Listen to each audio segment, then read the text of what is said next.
के मामले में पहली बार एक मुलजिम दिनेश यादव को मुजरिम करार दिया गया है। उसकी सजा का ऐलान 22 दिसंबर को किया जाएगा। ये मामला शुमाल मशरकी दिल्ली के गोकुलपुरी इलाके का है। दिल्ली पुलिस की चार्जशीट के मुताबिक फसादात के दौरान 25 फरवरी की रात मुनव्वरी नामी एक 73 साल खातून के तकरीबन 150 से 200 फसादियों ने घर में जबरदस्ती घुसकर आग लगा दी थी। इसके साथ घर में मौजूद जरूरी सामान भी लूट लिया था। दिनेश यादव उस हुजूम का एक सरगर्म रुकन था जिसने आग लगाई थी। इसके खिलाफ गोकुलपुरी पुलिस स्टेशन में मुकदमा दर्ज किया गया था। दिनेश यादव को दिल्ली पुलिस ने 8 जून 2020 को गिरफ्तार किया था। अदालत ने 3 अगस्त 2021 को मुलजिमान के खिलाफ इल्जाम तय किए थे।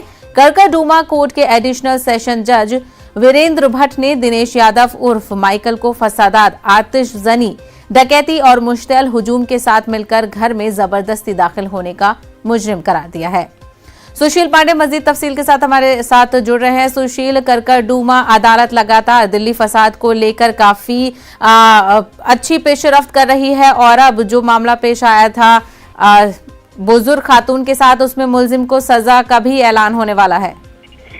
जी बिल्कुल, देखिए साहिबा, ये अपने आप में एक बड़ा आदेश है। हालांकि दिल्ली दंगा मामले में कहीं ना कहीं एक बड़ा आदेश करकरडूमा अदालत ने दिया है। हालांकि दिनेश यादव नाम के शख्स को दोषी करार दिया गया है, जिसमें आईपीसी की जो प्रोविजन है उसमें 143, 147 और कहीं ना कहीं जो और धाराएं हैं उसके तहत उसको दोषी करार दिया गया है। इससे पहले भी करकरडूमा कोर्ट ने इस मामले में अपना फैसला सुनाया था, लेकिन दिल्ली दंगा मामले में उस आरोपी को उसने बरी कर दिया था। लेकिन ये अपने आप में पहला फैसला है करकरडूमा कोर्ट का जिसमें किसी आरोपी को दोषी करार दिया गया है। 22 दिसंबर को इस दोषी को सजा का ऐलान किया जाएगा कि इस दोषी को डकैती और मर्डर में कितने साल की सजा दी जाती है। हालांकि सबसे महत्वपूर्ण बात इस मामले में यह है कि दिल्ली दंगा को लेकर जो फास्ट ट्रैक सुनवाई चल रही थी, उस सुनवाई को देखते हुए कहीं ना कहीं अपने आप में ये एक बड़ा फैसला होगा। और जिस तरह कोर्ट ने एक 73 वर्षीय महिला के घर में जबरन घुसने और आग लगाने की जो पूरी वारदात थी, उसका दिल्ली पुलिस के ट्रायल को लेकर तमाम सबूतों के आधार पर उसे दोषी करार दिया है।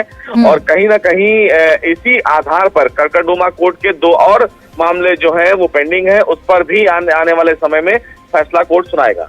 बिल्कुल, तो लगातार दिल्ली फसाद मामले को लेकर सुनवाइयां जारी हैं और लोगों को इंसाफ की उम्मीद भी बढ़ती जा रही है। सुशील, हमसे बात करने के लिए बेहद शुक्रिया।